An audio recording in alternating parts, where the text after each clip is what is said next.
This is Kenya News Update today. In a country where healthcare workers are fleeing abroad, a small town just graduated 85 new medical professionals. But here's the twist. This isn't just a graduation ceremony. This is a story of survival, resilience, and a desperate attempt to save a nation's health system.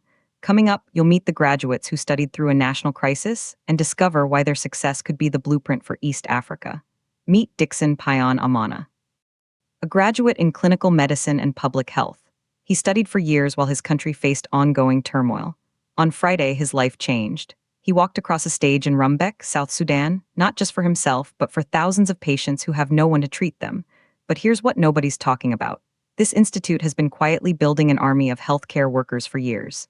For 9 years, the Rumbek Health Science Institute has been operating. The smell of disinfectant, the sound of lectures in crowded rooms, the hope of a better future. And then something shocking happened. The principal revealed the school's secret weapon. Since its founding, the institute has graduated 485 health workers. That's 485 doctors, nurses, and midwives now serving across Lake State and neighboring regions. Here's the part that will blow your mind. Many of these graduates are now the only medical professionals for hundreds of miles.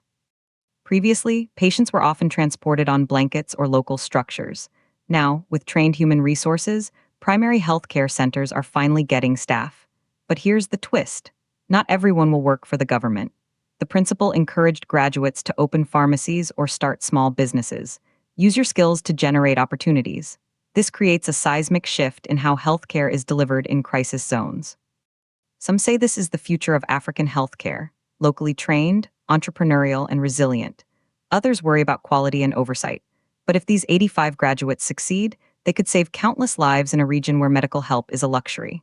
The implications are massive. This graduation included students from neighboring Uganda, showing the program's regional pull.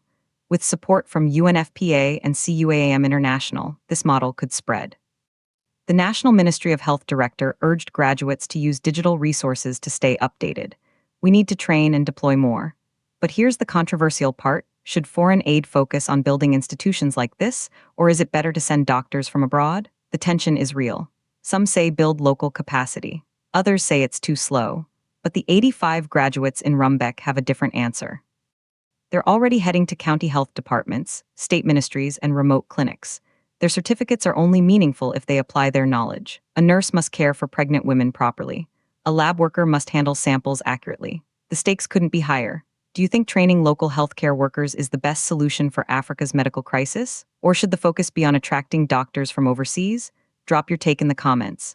This is Kenya News Update today. Subscribe for more stories on health, justice, and the people changing East Africa.